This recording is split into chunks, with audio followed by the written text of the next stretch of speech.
जिस समय राजा दशरथ की यहाँ पुत्रेष्ट यज्ञ था तो राजा दशरथ ने अपने सारे रिश्तेदारों को बुलाया और उसी समय गीधराज जटायु भी राजा दशरथ के मित्र। गीधराज जटायु तो पक्षी हैं और राजा दशरथ से उनकी मित्रता कब हुई? एक बार तो राजा दशरथ का युद्ध देवताओं के हित में देवासुर संग्राम में, और दूसरा युद्ध राजा दशरथ का शनि देव से हो गया। और शनि देव से जिस समय युद्ध हुआ तो शनि से युद्ध में कोई जीत नहीं पाया सिवा हनुमान जी के, ध्यान देना। और राजा दशरथ जिस समय युद्ध करने के लिए गए शनि देव से, शनि की बकरी दृष्टि पड़ी तो राजा दशरथ जिस रथ पर विराजमान थे वो रथ राजा दशरथ का पलट गया।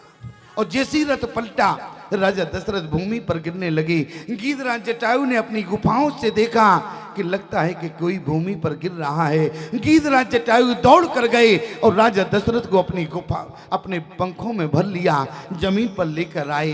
राजा दशरथ ने उसी समय कहा कि मित्र, आज तुमने हमारे प्राण बचाए, आज से तुम हमारे मित्र हो गए। और गीधराज जटायु से राजा दशरथ ने मित्रता की। और जब पुत्रेष्ट यज्ञ हुआ तो गीधराज जटायु को बुलाया। और याद रखना प्यारे, जिस समय जटायु जी वहां खीर का वितरण हो रहा था तो उसी समय गीधराज जटायु भी वहां उपस्थित थे। और जिस समय गोस्वामी जी ने क्या लिखा, बोले अर्धे भाग कौशल्य दीना। माता कौशल्या को जब खीर का जो अपने हाथ में भाग लिए थे, जब माता कौशल्या को खीर का भाग दे रहे थे, उसी समय गीधराज जटायु पर नजर चली गई और कहा कि मित्र, अब कौशल्या को खीर का भाग नहीं दिया। वो हाथ जो कौशल्या की तरफ बढ़ा था वो हाथ अब गीधराज जटायु की तरफ बढ़ पड़ गया। और गीधराज जटायु से कहा कि मित्र, आज ये खीर का भाग तुम ले जाओ। गीधराज जटायु ने कहा, राजन, ये मुझे खीर का भाग क्यों दे रहे हो? बोले तुम्हारे जीवन में भी कोई संतान नहीं है, हमारे जीवन में भी कोई संतान नहीं है। मित्र, हम दोनों एक साथ मित्र बनेंगे, आज पिता बनेंगे। याद रखना प्यारे, मित्रता का सिद्धांत क्या कहता है? जे न मित्र दुख होए दुखारी, अति नहीं बिलोकत पातक भारी। निज दुख गिरी सम रज कर जाना, और मित्र के दुख रजो मेरो समाना। अपनी दुख को भूल जाए लेकिन मित्र का दुख समय से याद आ जाए। कहा कि मित्र, तुम्हारे जीवन में कोई संतान नहीं है, यदि तुम एक खीर का भाग पहले तुम ले जाओ। गीधराज जटायु ने कहा कि मित्रों, यदि मैं खीर का भाग ले जाऊंगा तो हमारे यहाँ संतान नहीं होगी। बोले क्यों? क्योंकि गीध के यहाँ गीध ही होगा, जिससे समाज का कल्याण नहीं होगा। इसलिए राजन, मैं खीर का भाग नहीं चाहता। लेकिन मित्र दशरथ ने कहा कि जटायु, तुम्हें खीर का भाग लेना पड़ेगा। आज दोनों मित्र एक साथ पिता बनेंगे। लेकिन गीधराज जटायु ने खीर लेने से मना कर दिया। और याद रखना प्यारे, आज मित्रता का सिद्धांत है, आज मित्रता में स्वार्थ हो गया। क्यों? आज की मित्रता में स्वार्थ हो गया। पहले की मित्रता जो थी वो पाठशाला से शुरू होती थी, लेकिन आज की मित्रता दारू के ठेके से शुरू होती है। पहले की मित्रता विद्यालय से शुरू होती थी, आज की मित्रता एक पान की दुकान से शुरू होती है। जब तक दारू का नशा रहता है तब तक मित्रता रहती है, जब तक पान मुख में रहता है तब तक मित्रता रहती है। पान जहां खत्म हो गया वहां मित्रता भी खत्म हो जाती है। याद रखना प्यारे, लोग तो गुरु भी बनाते हैं तो स्वार्थ से बनाते हैं। आप कहेंगे स्वामी जी, लोग गुरु बनाते हैं स्वार्थ से? किसी के यहाँ जाओ, बड़े पीछे पड़ जाते हैं। बोले स्वामी जी, आपकी हम दीक्षा लेंगे। हमने कहा भले आदमी, हम तो पहली बार तुमसे मिले हैं, अरे एक आध बार और मिले, इसके बाद गुरु बनाने की बात करना। लोग चाहते हैं कि स्वामी जी कहाँ से आए? बोले अयोध्या से आए। अरे तो आपको गुरु बनाएंगे। क्यों? अरे कम से कम अयोध्या जाना होगा तो बढ़िया रुकने को कमरा मिलेगा, अब कोई दिक्कत नहीं होगी, भोजन पानी भी मिलेगा, आराम से घूमेंगे 2-4 दिन अयोध्या। महाराज जी कहाँ से आए? बोले चित्रकूट से आए। बोले तो दीक्षा लेना चाहते हैं। अच्छा पहले तो एक गुरु हुआ करता था, अब लोगों के कई गुरु हैं। क्यों? अच्छा अब लोगों से पूछना क्या कहते हैं, बोले वृंदावन वाले गुरुजी आए थे, अयोध्या वाले गुरुजी आए थे, चित्रकूट वाले गुरुजी आए थे। अब पता नहीं इनके जीवन में कितने गुरु हैं। अच्छा एक बात आपसे पूछना चाहते हैं, पिता कितने होते हैं? पिता एक होते हैं। ये धर्म मंच है, मुझे कहना नहीं चाहिए, लेकिन मैं इस बात का खंडन करता हूं।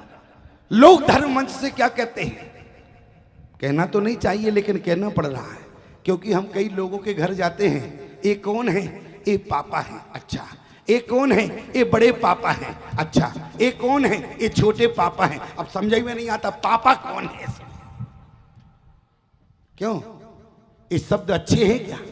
कभी विचार किया? लेकिन देखो समाज में चल रहे हैं। इस संस्कार डालने वाला कौन रहा? हम और आप नहीं तो कहां बच्चे से। लेकिन जरा ध्यान देना हमारी बात पर। अरे पिता पिता हुआ करता है, और क्या पिता का पद कोई ले सकता है क्या? इसी तरीके से गुरु गुरु होता है, गुरु का पद कोई नहीं ले सकता। महाराज तो सब हो सकते हैं प्यारे, लेकिन गुरु केवल एक हुआ करता है। ध्यान देना। और आज लोग यदि गुरु बनाते हैं तो स्वार्थ से बनाते हैं, लेकिन गुरु बनाने में कभी स्वार्थ नहीं होना चाहिए। एक जगह हम कथा करने गए, एक व्यक्ति हमारे वैसे पीछे पड़ गया, बोले स्वामी जी आपको गुरु बनाना चाहते हैं। हमने कहा भले आदमी इतनी जल्दी क्यों गुरु बनाना चाहते हो, एक काम करो अगली बार आवे तुम्हारे क्षेत्र में, इसके बाद तुम दीक्षा की बात करना। बोले नहीं नहीं दीक्षा तो अभी देना पड़ेगा। हमने कहा इतनी जल्दी क्यों, बात क्या है? बात मामले को समझा। हमने कहा बेटा ये बताओ तुम हमारी दीक्षा इतनी जल्दी लेना चाहते हो, कारण क्या है? अरे बोले स्वामी जी क्या बतावें, हमारे यहाँ गुंडे बहुत है और हम गुंडों से परेशान हैं। तो हमने कहा हम क्या गुंडों से लड़ने जाएंगे क्या? अरे तुम गुंडों से परेशान हो, अरे तो हम क्या कर सकते हैं? और दीक्षा से समाधान कैसे होगा?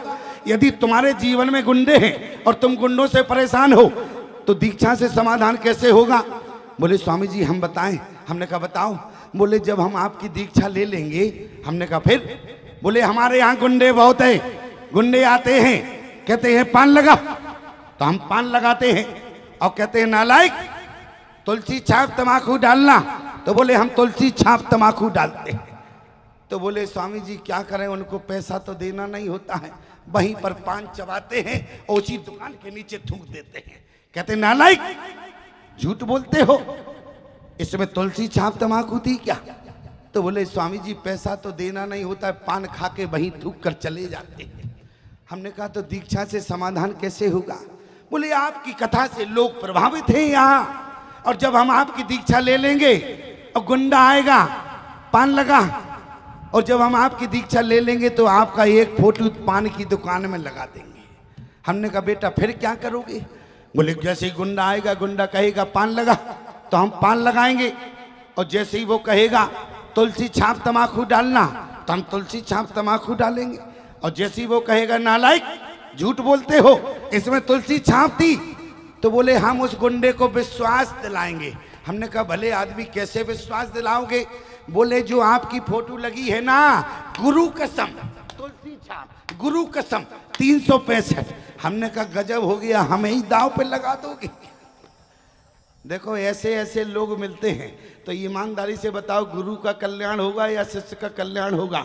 ना तो गुरु का कल्याण होगा ना चेलों का कल्याण होगा। अच्छा एक जगह तो और ज़्यादा विडम्बना खड़ी हो गई। एक हम घर में गए, जैसे हम कन्हैया लाल जी के यहाँ रुके हैं ऊपर वाले, इनका तो खैर पूरा घर ऊपर खाली है, स्वतंत्रता है और घर में बड़ी प्रेम भाव है, झगड़ा नहीं है। लेकिन एक बार क्या हुआ, जिस घर में हम रुके हुए थे वहाँ पति पत्नी में झगड़ा हो रहा था। हमने कहा कहाँ से कहाँ इनके घर में आके रुक गए, अब पता नहीं। अब रुकना इसलिए पड़ा क्योंकि वो हमारा चेला था, और जैसे ही हम उनके यहाँ रुके तो पति पत्नी झगड़ रहे थे। अच्छा झगड़ते झगड़ते ऊपर आ गए हमारे पास। अरे नीचे ही झगड़ते रहते तो ठीक था, लेकिन ऊपर आए हमारे पास। अब जैसे ही आए दरवाजा बजाया, हमने दरवाजा खोला। हमने कहा ये बताओ तुम लोगों को शर्म नहीं आती है? तुम्हारे घर में एक संत रुका हुआ है और तुमको झगड़ना चाहिए? अरे बोले स्वामी जी क्या बतावे, जो आपका शिष्य है आपका चेला है ये झूठ बहुत बोलता है। हमने कहा क्यों झूठ बोलते हो? अरे दीक्षा के बाद झूठ नहीं बोलना चाहिए। अच्छा बताओ दीक्षा लेने के बाद कहीं झूठ बोलना चाहिए? नहीं बोलना चाहिए। अब हमने उसको समझा दिया। बोले स्वामी जी हम झूठ नहीं बोलते। हमने कहा फिर? बोले हमारी पत्नी ही सबसे ज़्यादा झूठ बोलती, इसलिए ऐसे को लगता है कि हम झूठ बोलते। हमने कहा क्यों बेटा, तुम क्यों झूठ बोलती हो? अच्छा देखो, ना तो तुम झूठ बोलना ना तुम झूठ बोलना, दोनों को समझा दिया। हमने कहा जाओ आराम करो, अब हमें भी आराम करने दो। पत्नी बोली ऐसे विश्वास नहीं होगा। हमने कहा तो कैसे विश्वास होगा? पत्नी ने कहा, बोली स्वामी जी ऐसे विश्वास नहीं होगा। हमने कहा हमने समझा दिया, इससे ज़्यादा क्या होता है? पत्नी ने कहा ऐसे विश्वास नहीं होगा। तो हमने कहा कैसे विश्वास होगा? बोले आपकी सौगंध खा जावे तो विश्वास हो जाएगा। हमने कहा हमारी क्यों खावे? क्यों? अच्छा ये विडंबना है कि नहीं है? हमने कहा हमारी क्यों खावे? अरे तुम्हारी खावे, तुम्हारे बच्चों की खावे, तुम्हारे खानदान की खावे, हमारी सौगंध क्यों खावे? अरे बोले स्वामी जी इसलिए कहा है, आप नाराज क्यों हो रहे? अरे हमने कहा नाराज इसलिए, हमारी सौगंध क्यों खावे? अरे तुम्हारी खावे। अरे बोले इसलिए कह रहा हूँ स्वामी जी। पत्नी ने कहा स्वामी जी इसलिए। हमने कहा किस लिए? बोली अब हमारे तो छोटे छोटे बच्चे हैं, तुम्हारे कौन आगे पीछे रोने वाला है? अब बताओ प्यारे, ऐसे कहीं चेला मिलेंगे तो क्या गुरु का कल्याण होगा? लेकिन ध्यान रखना प्यारे, मित्रता क्या है? जे न मित्र दुख अरि होवे दुखारी, तीन ही विलोकत पातक वारी, निज दुख गिरी सम रज कर जाना, मित्र की दुख रजो मेरे समाना। आज ना तो गुरु बनाने में स्वार्थ होना चाहिए, न मित्रता में कभी स्वार्थ होना चाहिए। प्यारे, यदि हम भगवान कन्हैया सुदामा की मित्रता की बात करें तो कभी आपने विचार किया कि दोनों की मित्रता में आज तक आपने इतनी बार श्रीमद् भागवत को श्रवण किया, क्या आप आज तक समझ पाए कि सुदामा की गरीबी का कारण क्या था? दोनों मित्र थे, लेकिन सुदामा की गरीबी का कारण क्या था? याद रखना प्यारे कि जिस समय सुदामा और कन्हैया एक गुरुकुल में पढ़ते थे, और गुरुकुल में जब विद्यार्थी पढ़ते हैं तो विद्यार्थियों की ड्यूटी लगाई जाती है। बेटा आज तुम्हें जंगल में लकड़ी काटने जाना है, या आज तुम्हारी भोजन बनाने में ड्यूटी है। एक दिन भगवान कन्हैया और सुदामा की ड्यूटी जंगल में लकड़ी काटने के लिए लगी, और गुरु माता ने एक कपड़े में भुंजे हुए चने बांध कर दे दिए। कहा कि बेटा सुदामा, तुम और कन्हैया जंगल में लकड़ी काटने जाओगे, यदि विलंब हो जाए तो इन चनों को पा लेना। और जैसे सुदामा जाने में देर थी, सुदामा ने उन भुंजे हुए चनों की पोटली आश्रम में रख दी। इतने में दुर्वासा ऋषि का आना हुआ। दुर्वासा ऋषि ने कहा कि मैया आवे चाम दे ही। गुरु माता निकल कर आई। गुरु माता ने कहा कि घर में कुछ है नहीं। दुर्वासा ऋषि बड़ी क्रोधी है। दुर्वासा ऋषि ने आंख बंद करके देखा तो कपड़े में भुंजे हुए चने दिख गए।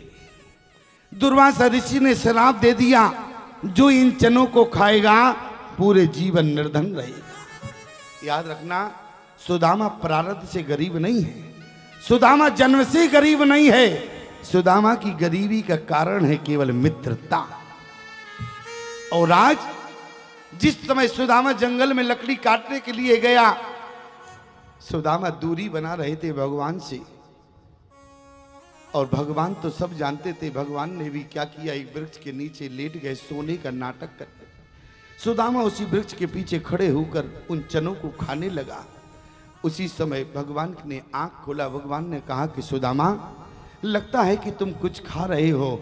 सुदामा ने कहा कि कन्हैया, मैं कुछ नहीं खा रहा। यहाँ पर लोगों ने कहा कि सुदामा, तुम्हें परमात्मा मित्र रूप में प्राप्त हुआ, लेकिन आज तुमने मित्रता में छल कर दिया। आज तुमने भगवान कन्हैया से झूठ कहा, क्योंकि सुदामा ने कहा कि सर्दी बहुत है इसलिए दांत किटकिटा रहे हैं, मैं कुछ नहीं खा रहा। लोगों ने कहा कि सुदामा, तुमने कन्हैया से झूठ कहा, सुदामा कहने लगा दुनिया के लोगों अब तुम ही बताओ, दुर्वासा ऋषि का श्राप था जो इन चनों को खाएगा पूरे जीवन निर्धन रहेगा। कहीं इन चनों को धोखे से हमारा कन्हैया खा लेता, जो देने वाला परमात्मा है आज देने वाला ही निर्धन हो जाता तो अपने भक्तों को कहां से देगा। इसलिए आज प्यारे आज भगवान को मित्रता में अमीर बना दिया और स्वयं के लिए जीवन में गरीबी को स्वीकार कर लिया। कारण क्या है? यदि सिद्धांत देखा जाए सुदामा और कन्हैया के, सुदामा की गरीबी का सिद्धांत तो जे ना मित्र दुख होव दुखारी,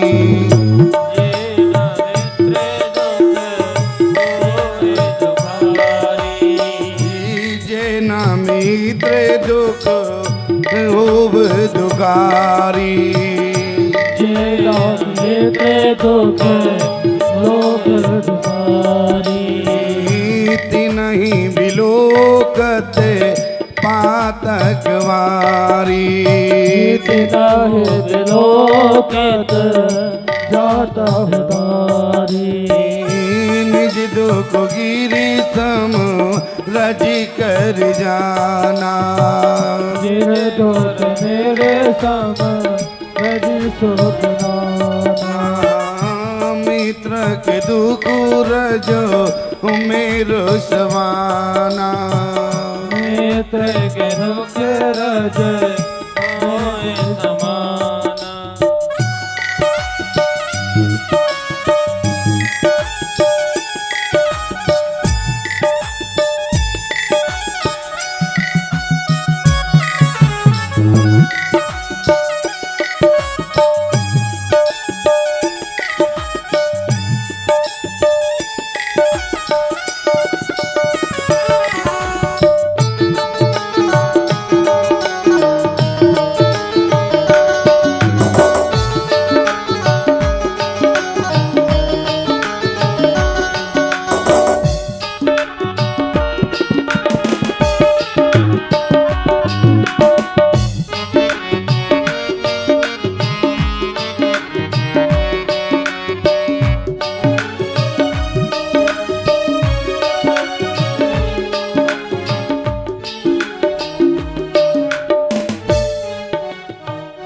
आज सुदामा की गरीबी का कारण प्यारे मित्रता रहा। सुदामा जन्म से गरीब नहीं, ना ही सुदामा प्रारब्ध से गरीब है प्यारी।